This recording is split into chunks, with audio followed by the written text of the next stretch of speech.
Please get ready for a dictation of exercise number 23 from November 2021 issue of the Progressive magazine. 5 seconds.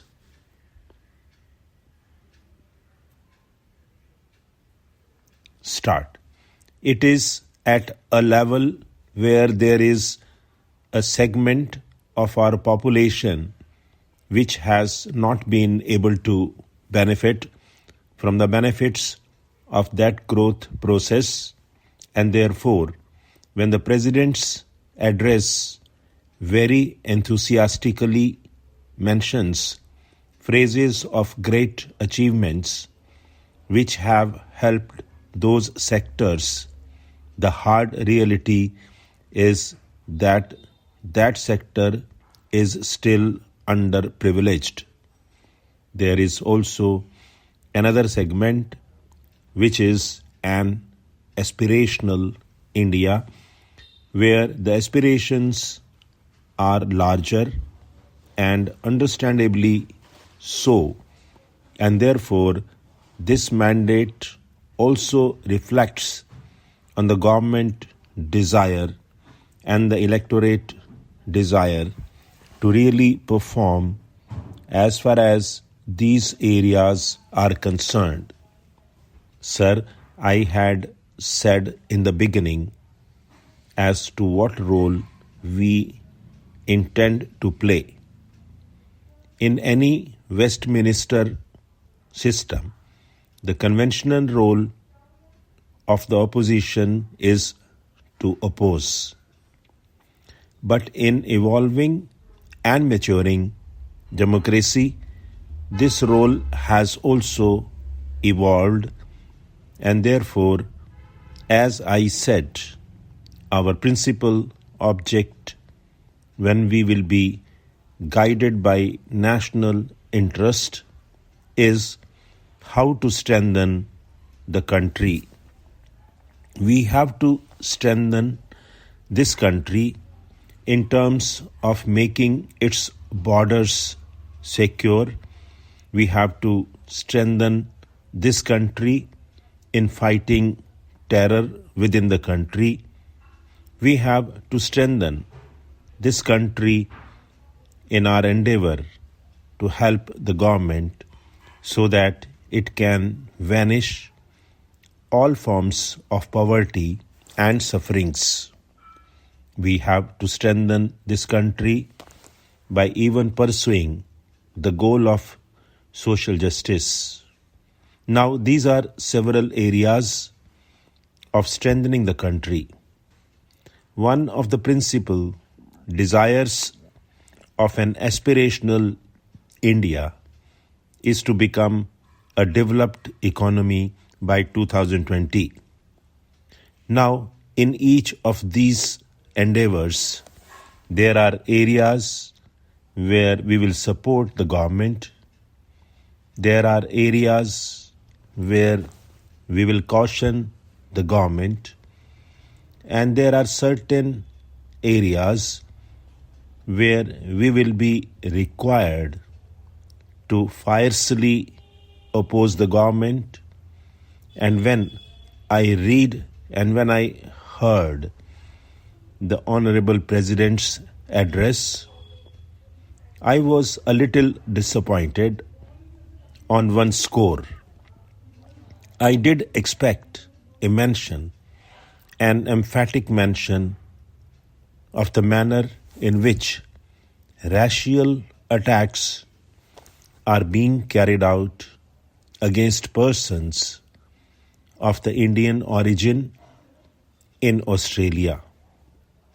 Now, this is something which is very current and contemporary, and any sensitive government which says with a sense of pride that we have millions of Indians in our diaspora living abroad and living all over the world would have been concerned with the plight of the Indian community which is being subjected to such inhuman and racial attacks.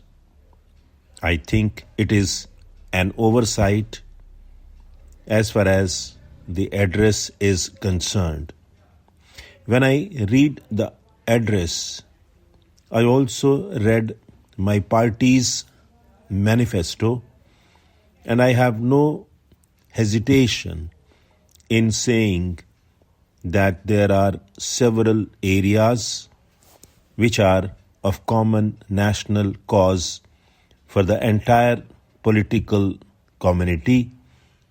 Our roads may be different, but the ultimate destination is really the same, and therefore the emphasis which the President's address has given on achieving a high growth and a low inflation, I think, is something on which we will stand solidly behind the government. The President's address, in terms of the desire of the government to legislate the Food Security Act so that the impoverished people in India living below the poverty line can have the benefit of 25 kilograms of food grains at affordable prices, is an inherent path of the right to food. And we do believe that this right to food, as a large number of liberal economists say, is a populist scheme. This free distribution of rice or cheaper distribution of rice or wheat is a burden on the exchequer, but in the political community, since we are directly concerned with the plight of people who suffer, this is in fact far from populism. It is a right of food and the benefit of the government resources, the exchequer reaching the weakest man, and therefore in states which have been implementing, particularly Chhattisgarh, now I am told Odisha has also started it. It has worked very effectively. And if the government brings this, really implements this right to food, I have not the least doubt in saying that we in the opposition would strongly stand behind the government in implementing this across the country. As for the determination which the government has ostensibly expressed for having a zero tolerance as far terrorism is concerned, my party had occasionally felt in the last 5 years that the government was soft on terror, and we were amongst people who were considered as those who really stand by this phrase, zero tolerance on terror. Accusations were hurled at us. I'm not going to say for a moment that it is my ideological victory or my party's ideological victory that you have been compelled to use the same language after 26/11 which we have been using But if the government really effectively implements this zero tolerance towards terror, there is no reason why we will not stand behind the government while this is done. Sir, the one rank, one pension issue was raised by us in our manifesto. The government had said that they would examine it. I would seriously urge the government to not merely examine it, but also to concede to this demand. Stop.